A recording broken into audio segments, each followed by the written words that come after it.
গণিতজ্ঞদের ব্যবহার করে আপনার ব্যবসা চলছে। আন্দাজে খানিকটা পাইনি তা কিন্তু নয়।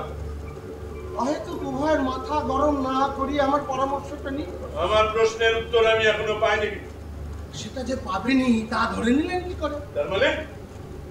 তার মানে আপনার এখনকার কাজ ওই পুরনো অত্যাচারের পথ আর পদ্ধতি ধরে চলছে। প্রফেসর, আজ না হোক কাল আপনি যে আমাদের এখানে আসবেন সেটা আমি জানতাম। প্রকৃতপক্ষে আমি তো আপনার অপেক্ষাতেই ছিলাম। কেন আমার জন্য অপেক্ষা কেন? আচ্ছা, আপনারা শাস্তি পাওয়াতে আমরা যারা নিশ্চিন্ত হয়েছিলাম তাদের কারো কারো ওপর আপনার ওই পুরনো পথ আর পদ্ধতিগুলো আরেকবার প্রয়োগ করে দেখবেন। না না না, প্রয়োজনটা কি সবসময় একই রকম থাকে স্যার? দেখুন না, জামা কাপড়ের সাথে কর্মপদ্ধতিটাও তো বদলে ফেলেছে। ঠিক আছে না প্রফেসর, আমি সত্যি এই ফার্মে আপনাকে একজন সহকর্মী হিসেবে পেতে চাই। সহকর্মী? আপনার কল্পনার দৌড়ও তো যথেষ্ট। এবার তো আপনারই ওই জ্ঞানিক গৃহ নামক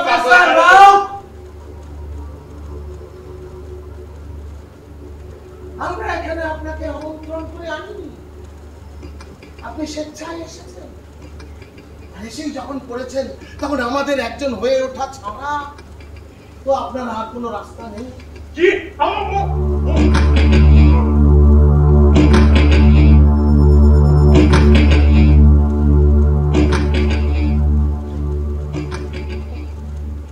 পুরনো পথ পদ্ধতি জ্ঞানিক নিয়ে যাওয়ার সময় গারদের ভেতরে না থেকে প্রফেসর আমাদের জন্য সব সময়টাই সুসময়। প্রয়োজন হলে বাইরেটাকেও ভেতরে টেনে নিয়ে আসতে পারে।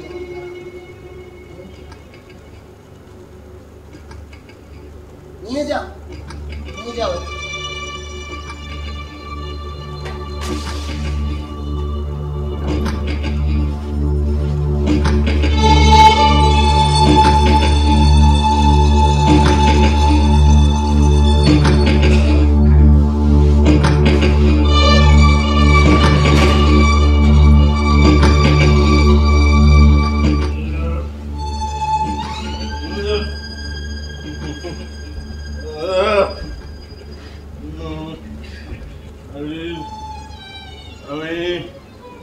আমি যে কতক্ষণ অজ্ঞান হয়ে পড়েছিলাম আমি জানি না। যখন জ্ঞান ফিরল তখন আমি একটা অন্ধকার ঘরে টিমটিমে আলোর নিচে শুয়ে আছি। আমি কোথায় আছি, কটা বাজে কিছুই বুঝতে পারছিলাম না। শুধু কয়েকজন মানুষ কথা বলছিল, কানে আসছিল। ওরা মোটামুটি বিজ্ঞানের বিষয় নিয়ে কথা বলছিল। প্রথমে আলোচনায় ঢুকতে পারিনি, পরে ধীরে ধীরে আলোচনায় ঢুকতে পেরেছিলাম। আর পেরেছিলাম বলেই কথাটা হচ্ছে এই যে উত্তেজনা কোণ, এটা এক একজনের ক্ষেত্রে এক এক রকম। ধরো যে বিদ্যুৎ উত্তেজনায় নিকেলসের দারুণ ইচ্ছা শক্তি প্রকাশ পাবে, তোমার ক্ষেত্রে হয়তো সেটা আলাদা। সে ঠিক আছে, কিন্তু তবু আমাদের মাথার ভেতরে নিউরনগুলোর তো সাধারণ একটা ধর্ম আছে। আমাদের প্রভু সেটাকেই কাজে লাগাচ্ছেন, কিন্তু সেটা শুধুমাত্র গণিত বিশ্লেষণের ক্ষেত্রে এক, অন্যান্য সকল ক্ষেত্রে এক কিনা তা এখনো নিশ্চিত করে বলা যায়নি। এই শোনাটাই আমার কাছে পরে পরম আশীর্বাদের মতো হয়ে উঠেছিল। শোনো, মোদ্দা কথাটা হলো আমাদের পুরো শরীরটাকে ঘিরে রয়েছে অসংখ্য নিউরন, আর যাদের মধ্যে দিয়ে আমাদের শরীরে নানা রকম আবেগ উত্তেজনা ছড়িয়ে যায়। সেই আবেগ উত্তেজনাগুলো ছড়িয়ে যায় বিদ্যুৎ তরঙ্গ হিসেবে। ঠিক, আর জেনারেটর দিয়ে সেই সব বিদ্যুৎ তরঙ্গকে আমরা বাড়াতে আর কমাতে পারি। তাহলে সেই উত্তেজনার ক্ষেত্রগুলো হয় বেশি মাত্রায় কাজ করবে, না হলে শুকিয়ে একেবারে শেষ হয়ে যাবে। আরে সে যা ঠিক আছে, তাই জন্য তো মাত্র 10 সেকেন্ডের মধ্যে হরিণ মরে গেল, আর ভয় এমন চিৎকার করে উঠলো যে জেনারেটর বন্ধ করে দিতে হয়। ওই জন্যই তো নানা ফ্রিকোয়েন্সিতে তরঙ্গ পাঠিয়ে দেখা হচ্ছে কোনটা কোথায় কিরকম কাজ করে। এই সময় আমি ধীরে ধীরে চোখ মেললাম। ওই দেখো আমাদের নতুন লোকটার জ্ঞান ফিরছে। দাঁড়াও, একেবারে প্রথমে কি জিজ্ঞাসা করে দেখি। আমি এটা আমি কোথায়? আমি নিশ্চিত মাত্র 40 সাইকেলেই ও জিজ্ঞাসাকে উত্তেজিত হয়ে উঠবে। শুনুন, এটা আমাদের প্রভু ও স্রষ্টা হে ক্রাফটসজুটের হাত। মনে পড়েছে, আমার মনে পড়েছে ক্রাফটসজুট। কিন্তু ক্রাফটসজুট আপনাদের প্রভু হয় কি করে? ওই রকম একজন জঘন্য অপরাধী। শুনুন, ওকে একটু বুঝিয়ে বলা দরকার। শুনুন, অপরাধ বিষয়টা হচ্ছে আপেক্ষিক। উদ্দেশ্য যদি মহৎ হয় তবে যে কোনো কর্মপদ্ধতি কর্তব্য হিসেবে মেনে নেওয়া যেতে পারে, কি ঠিক কিনা? এটা কোনো সুস্থ মানুষের যুক্তি হতে পারে? দেখো 90 থেকে 95 ফ্রিকোয়েন্সিতেই ওর গণিত এলাকা উত্তেজিত হয়ে উঠবে। যন্ত্রণা 140 সাইকেলে। আর 2 সেকেন্ড পর পর ওকে 8 সাইকেলে ফ্রিকোয়েন্সি পাল্টা। দেখো কেমন নাবিরা দিয়ে ঘুমাবে। 103 সাইকেলে। এই যে আপনারা কি কি বলছেন, আমি মাথা মুন্ডু কিচ্ছু বুঝতে পারছি না। 14 নম্বর সার্কিট 85 সাইকেল ফ্রিকোয়েন্সি পাল্টাও। ওদের উত্তেজনা বুঝি সত্যি তুমি কিছু বুঝতে পারছো না? না না, কিচ্ছু এক বর্ণ বুঝতে পারছি না। বেশ ডেনিস, বিষয়টা একটু বুঝিয়ে বলো তো। হ্যাঁ বলো বিদেন, তোকে বুঝিয়ে বলো। ও আমাদের মতো আনন্দে থাকবে। আনন্দে থাকবে মানে? আপনারা এখানে সবাই আনন্দে আছেন? হ্যাঁ, প্রভুর কৃপায় আমরা সবাই আনন্দে আছি। জয় হে ক্রাফটসজুটের জয়। পড়াশোনা করছো? হ্যাঁ, আগে পড়াশোনা না হলে আমরা কি করে বুঝবো কি বললে তুমি বুঝতে পারবে? আমি পদার্থবিদ্যার একজন অধ্যাপক। প্রথম সবাই সেটা বলে। বলছি নিউরোসাইকোলজি, সাইবারনেটিক্স এ সম্পর্কে কিছু জানো? না, সেরকম কোনো স্পষ্ট ধারণা নেই। তাহলে তো হলোই, ঝাগড়া মিটল। কিচ্ছু বুঝতে পারবে না। না, বেশি তো আবার জেনারেল দিলিও ঠিক বুঝতে পারবে।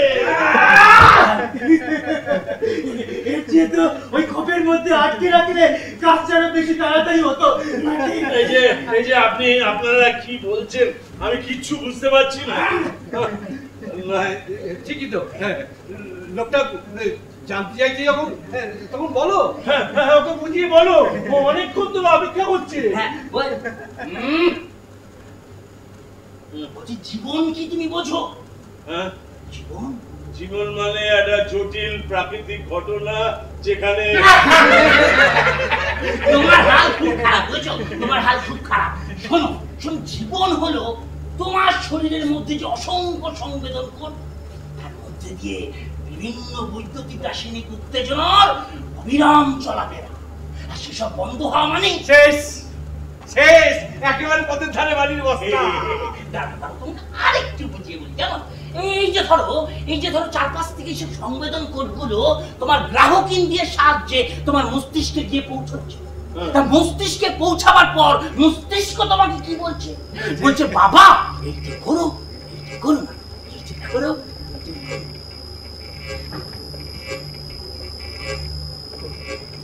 করো না। এই যে চারপাশ থেকে এই যে সব যাওয়া আসে না, এগুলো হচ্ছে খুব জটিল বিদ্যুৎ রাসায়নিক পদ্ধতি, বুঝেছো? বুঝলাম। তারপর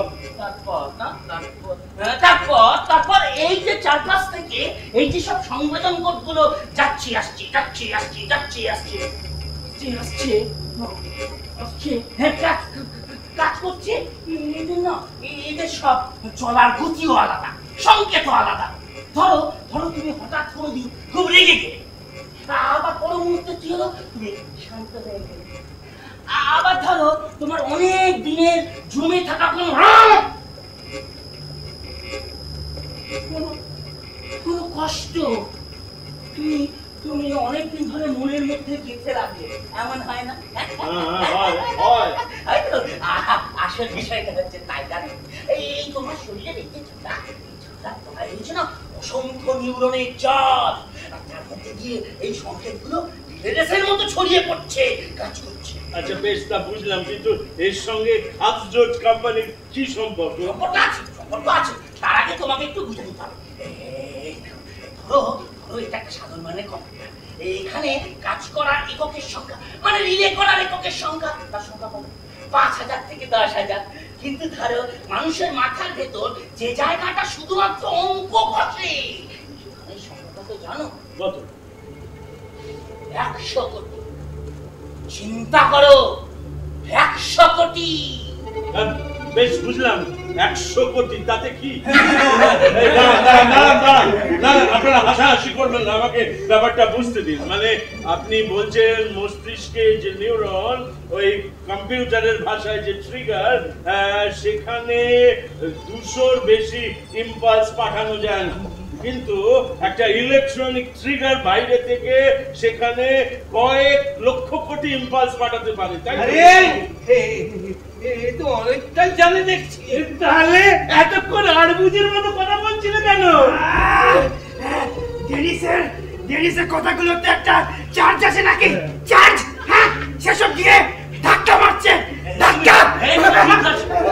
তুমি ঠিক করেছো, কিন্তু ধরো মানুষের মাথার ভিতরে যে জায়গাটা শুধুমাত্র অঙ্ক কষে, সেই স্থানটাকে উত্তেজিত করার যে সংকেত, তাকে যদি আমরা সেকেন্ডের হিসাবে বাড়িয়ে দিই। কি আশ্চর্য, বাড়াবে কি করে? কেন আমরা বাইরে থেকে একটা জেনারেটরের সাহায্যে আমাদের মতো করে তরঙ্গ সংকেত পাঠাবার ব্যবস্থা করে দিতে পারি।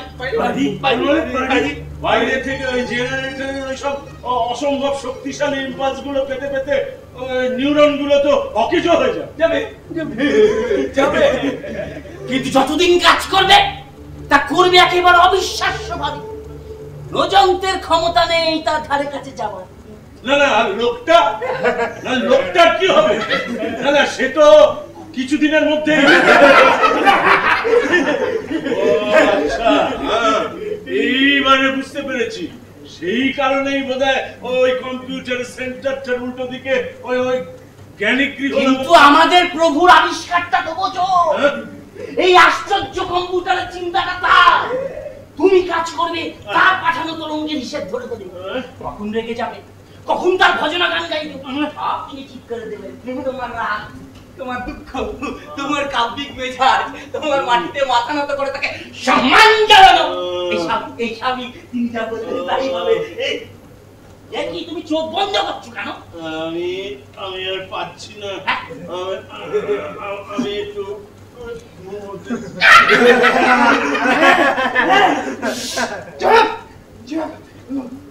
ওকে ঘুমোতে দাও, কাল থেকেই তো ওর আত্মজ্ঞান শুরু হবে। চলো আমরা আমাদের কাজে যাই। প্রভুর আদেশ মান্য করো, প্রভুর আদেশ মান্য করো, প্রভুর আদেশ মান্য করো, প্রভুর আদেশ মান্য করো।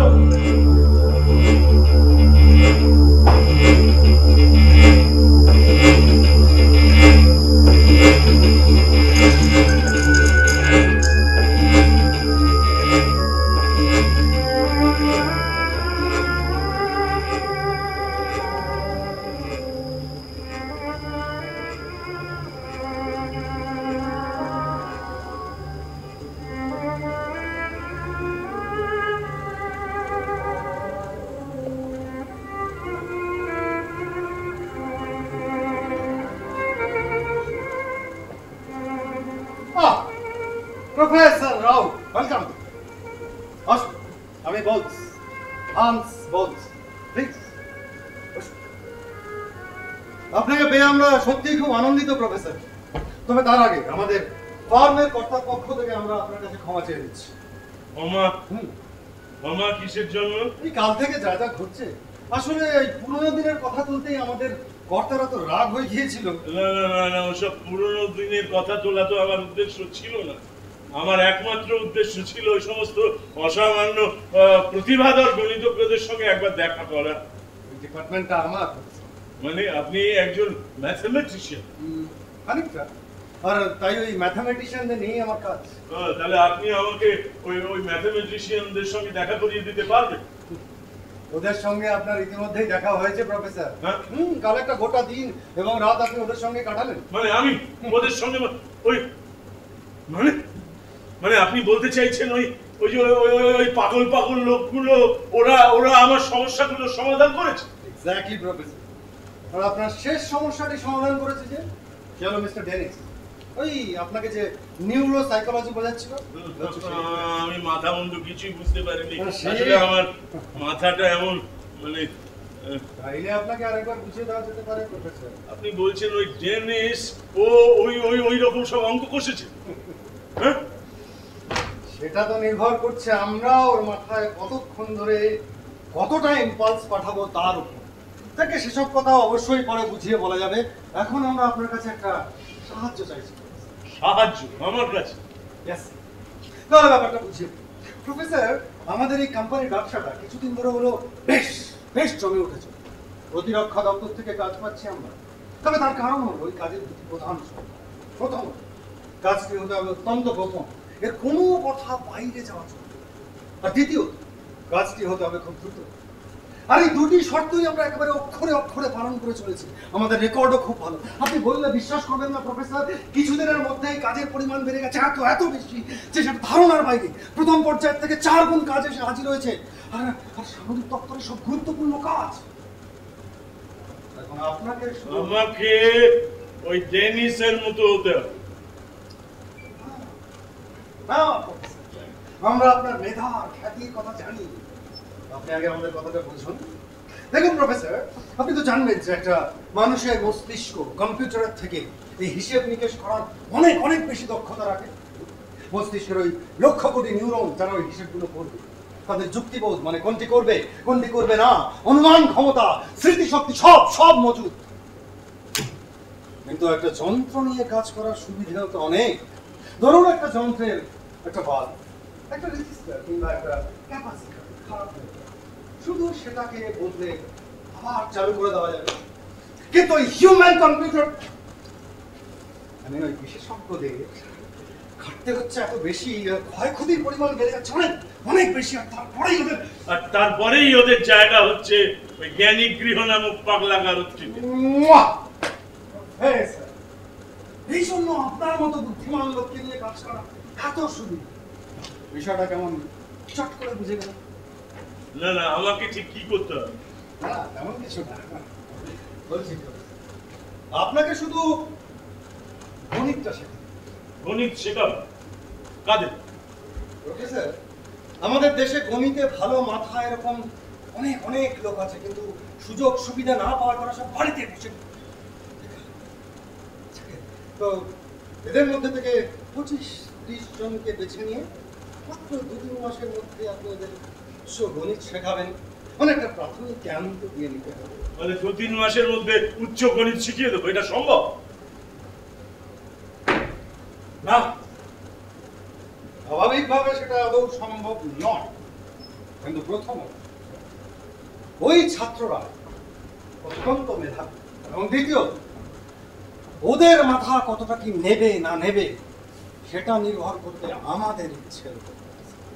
তার মানে আমার প্রধান কাজ হবে বাইরে থেকে আপনাদের ওই জেনারেটরের সাহায্যে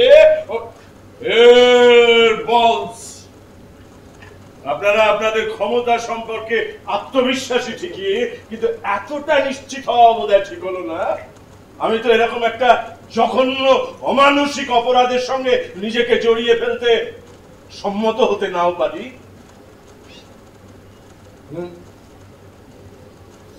সেক্ষেত্রে আপনার জীবনের বাকি দিনগুলোর ঠিকানা হবে প্রফেসর রাও। আমাদের ধৈর্য কিন্তু একেবারে অসীম নয়। আর ওই অমানসিক অপরাধ এইসব শব্দগুলি আপনি আর বলবেন না। নইলে আপনার স্মৃতি থেকে কি করে ওই শব্দগুলো চিরদিনের জন্য মুছে ফেলতে হয় সেটা আমরা জানি। এত সহজ? দিনে দিনে সেটাই সহজতর হচ্ছে প্রফেসর।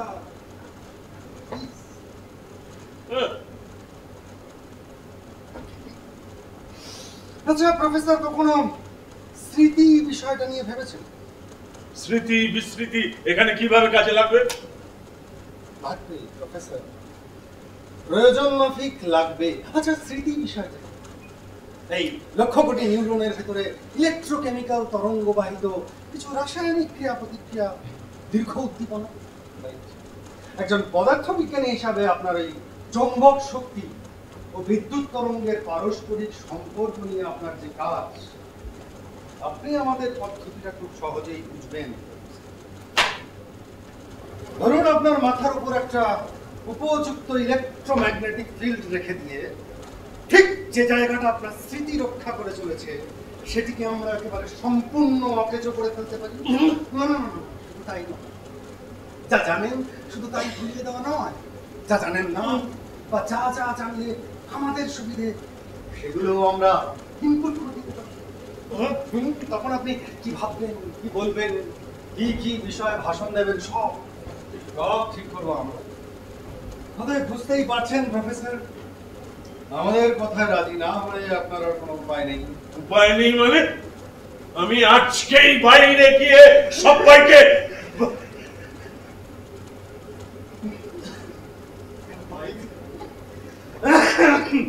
বাইরে এতক্ষণে আপনার নামে শোক সভা, জাতীয় শোক পালিত হওয়ার প্রস্তাব করা হয়েছে। মানে প্রথম পাতাতেই আছে খবর। এটা কি? খুব খারাপ লাগছে প্রফেসর, কি যেন হেডলাইনটা, আন্তর্জাতিক খ্যাতি সম্পন্ন পদার্থবিদ প্রফেসর রাউথের শোচনীয় মৃত্যু। এটা কি করে সম্ভব? এটা পেপারেই তো লেখা আছে প্রফেসর। আমি বলছি, কাল রাতে খাওয়া দাওয়ার পর আপনি এই নদীর ধারে একটু বেড়াতে এসেছেন, আর নদীর ওপরের ওই সাঁকোটার ওপরে জ্ঞানীগৃহের দুজন পাগলের হাতে আপনার মৃত্যু হয়। আপনার মাথা মুখ কেমন ভাবে থেতলে গিয়েছিল যে চেনার কোনো উপায় ছিল না। মানে তখন আপনার কোটের পকেটের কাগজপত্র এসব দেখে আপনাকে শনাক্ত করা। আজ সকালে জ্ঞানীগৃহে এবং এখানেও পুলিশ এসেছিল প্রফেসর। একমাত্র নীরব শোক প্রকাশ করা ছাড়া আমাদের আর কি বা করার থাকতে পারে? আপনারা উপায় নেই প্রফেসর, আমি উপায় নেই। এত বড় একটা কাজ করতে গেলে কিছু ব্যবস্থা তো নিতেই হয়। আমি আপনারা আমি আপনি রাজি?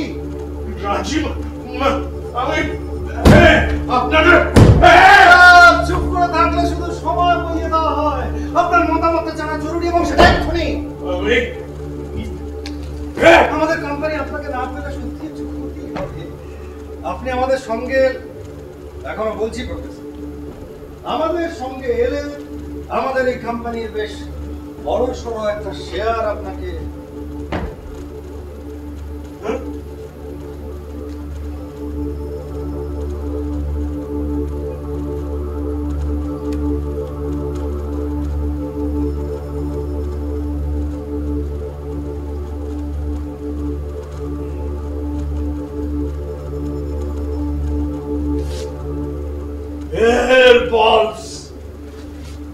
দুনিয়ার সবটাই যে তোমার বা তোমার বড় কর্তার মাপে বানানো নয়, সেটা বোধহয় তুমি ভুলে গিয়েছো।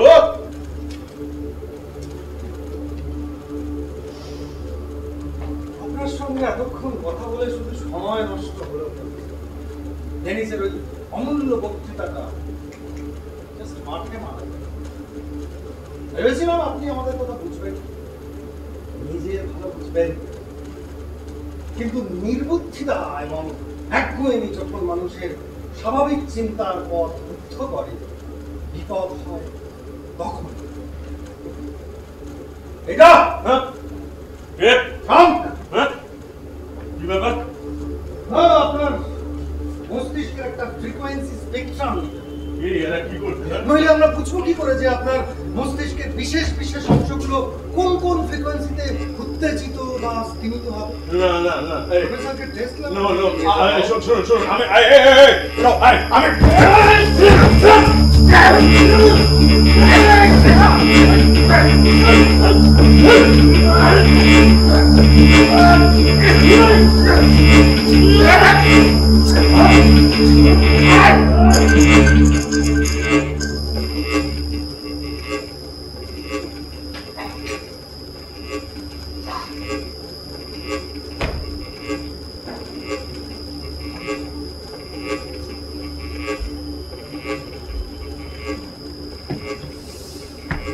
প্রফেসর, আপনি আপনার গন্তব্য নিজেই ঠিক করুন।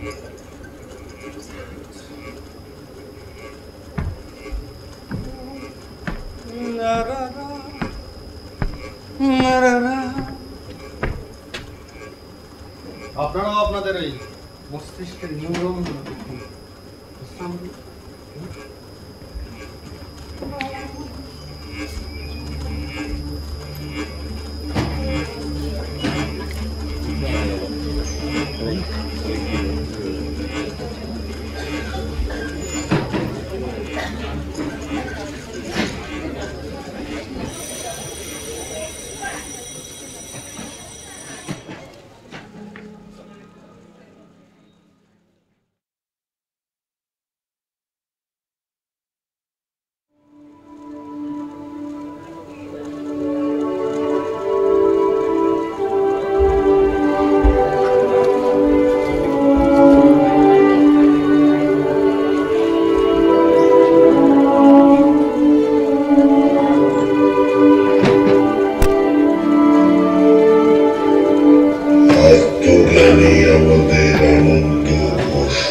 মানুষজনেরা আমার অবস্থাটা ওদের থেকে কিঞ্চিত আলাদা। হ্যাঁ, মানে ওরা যেভাবে সারাদিন কাজ করে চলেন, যেভাবে প্রার্থনা করেন, যেভাবে ওই যে কন্ডেন্সার লাগানো টেবিলগুলোর পিছনে এবং ওপরে যেভাবে সারাদিন গবেষণা কাজ ইত্যাদি করেন, আমাকে সেসব করতে হচ্ছিল না। আর হচ্ছিল না বলেই আমি একটা বেশ বড় রকমের প্ল্যান ভেবে রাখতে পেরেছি। হ্যাঁ, এই যে এইটা হচ্ছে প্রেরণা কোডগুলোর একটা ক্যাটালগ, আর এটা হচ্ছে প্যাফের নোটবুক। ওই প্রথম দিন যখন আমার জ্ঞান ফিরে আসছিল, সেদিন আমি ওই ডেনিসের কথা থেকে জানতে পেরেছিলাম যে গণিতের ক্ষেত্রটা ছাড়া বাকি সব ক্ষেত্রে, মানে রাগ, ঘৃণা, ক্ষোভের ক্ষেত্রগুলো মানে এক একজনের ক্ষেত্রে এক এক রকম। হ্যাঁ, তবে গড়পড়তা মানুষের ক্ষেত্রে সেটা প্রায় কাছাকাছি বা এক। হ্যাঁ, যেমন এই যে এখানে রয়েছে প্যাপের নোট বইয়ে এই যে টেনিস, ম্যাক্স ওয়েলস সবার ক্ষেত্রে সেই সেই কোডটা মোটামুটি একমাত্র গোরিন ছাড়া ওই যে লোকটা মারা গেল। হ্যাঁ, তো এই এই তথ্যটা জানা আমার খুব জরুরি ছিল। হ্যাঁ, ধন্যবাদ প্যাপ, অনেক ধন্যবাদ। এইখান থেকে এই তালিকাটা আমার কাছে রেখে দিন, কারণ একটা জেনারেল গাইডলাইন তো দরকার। যখন মাথার মধ্যে অসম্ভব শক্তিশালী ইম্পালসগুলো পাঠাবে তখন হয়তো সবকিছু খেয়াল নাও থাকতে পারে। এইবারে এইটাকে নিজস্ব জায়গায় একটা লুকিয়ে রেখে আসি, তারপর জানাচ্ছি।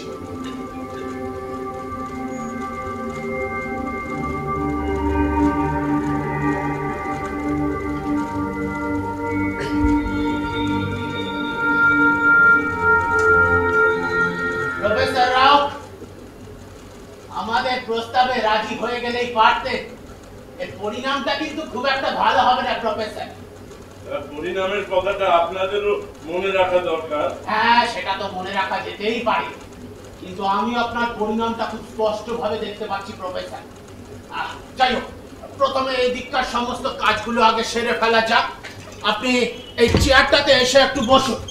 হ্যাঁ, আপনি নিজেই আসবেন নাকি আমাকে আবার ওই লোকজনকে ডাকতে পাঠাতে হবে? না না না, আমি নিজেই আসছি। মানে একজন পদার্থবিদ হিসেবে ওই রকম একটা বৈজ্ঞানিক চেয়ারে বসবার আমার যথেষ্ট কৌতূহলী আছে। এক মিনিট। প্যাপ, প্রফেসর রাউকের হার্ট আর ব্লাড প্রেশারের অবস্থা এখন কেমন আছে? এক মিনিট স্যার। স্যার, হ্যাঁ স্যার, আমার নোটবুকটা খুঁজে পাচ্ছি না স্যার। হ্যাঁ, সেটি তোমার মাথাটা খারাপ হয়ে গেছে, পারলে একটু নিজেকে চার্জ দিয়ে না। ঠিক আছে প্রফেসর, আপনি প্লিজ প্লিজ এটাতে এসে একটু বসে পড়ুন। আসুন আসুন, বসুন। প্যাপ, প্রফেসরের হেলমেট টেনে দাও, যাও fast. Good good good.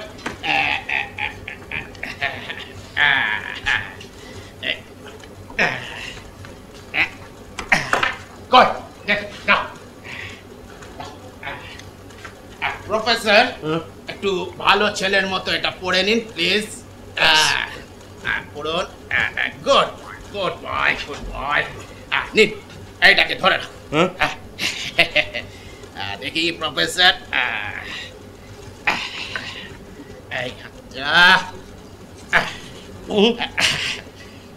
Professor রাও, আপনাকে আমরা ঠিক যা যা জিজ্ঞাসা করব আপনি ঠিক ঠিক তার জবাব দেবেন। একটা ফ্রিকোয়েন্সিতে গিয়ে আপনার ভয়ানক যন্ত্রণা বোধ হবে। না না, আপনি চিৎকার করে উঠলে আমরা সেটাকে বন্ধ করে দেব। তাহলে শুরু করি। আরে তুমি দাঁড়িয়ে দাঁড়িয়ে কি মজা দেখছো? যাও গিয়ে মেশিনটা চালু করো, যাও। তাহলে শুরু করছি প্রফেসর। মেশিন চালু। প্রফেসর রাও, আপনার কিরকম বোধ হচ্ছে? হ্যাঁ, বেশ ভালো বোধ হচ্ছে। ঠান্ডা ঠান্ডা লাগছে। এই আমার ঘুম ঘুম পাচ্ছে না। হ্যাঁ, ঘুম পাবে কেন? আমি তো কাল রাতেই ভালো করে ঘুমিয়েছে, একটুও ঘুম পাচ্ছে না। আরে আশ্চর্য, আশ্চর্য। এই ফ্রিকোয়েন্সিটা পাল্টে দাও তো, যাও যাও যাও যাও, ফ্রিকোয়েন্সিটা পাল্টে দাও। স্যার, পাল্টে দিয়েছি স্যার। কি স্যার? ডাক্তার ডাক্তার ঘুমিয়ে পড়েছে। সেটি আরে 8:30-এর বদলে 10 সাইকেলে ঘুম। এটা কি হচ্ছে প্যাপ? তুমি চুকে রাখো, চুকে রাখো। তুমি পরের টেস্টে যাও, যাও যাও যাও, পরের টেস্টে যাও।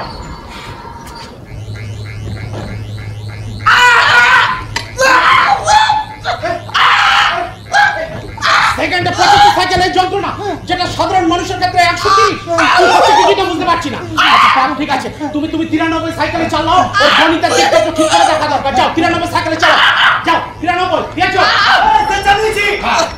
প্রফেসর রাও, আপনি পাইলট প্রমাণ 15টি অঙ্কের না করুন তো। হ্যাঁ, 3.415। Very good very good very good professor. এইবার এই সমীকরণটা সমাধান করে দিন তো। এই যে ও বাহ, ভেরি গুড। আশ্চর্য ব্যাপ, আশ্চর্য। প্রফেসরের তো গণিতের ক্ষেত্রে প্রতিক্রিয়া অন্যান্য বিশেষজ্ঞদের মতো একেবারে স্বাভাবিক, একেবারে স্বাভাবিক। বিদায়। ঠিক আছে, ব্যাগ তুমি এবার পরের টেস্টে চলে যাও। যাও, পরের টেস্টে। চোদ্দ সাইকেল। হ্যাঁ, চোদ্দ সাইকেল, চূড়ান্ত বিষয়, চোদ্দ সাইকেল দাও। স্যার, 14 সাইকেল চূড়ান্ত বিষয়।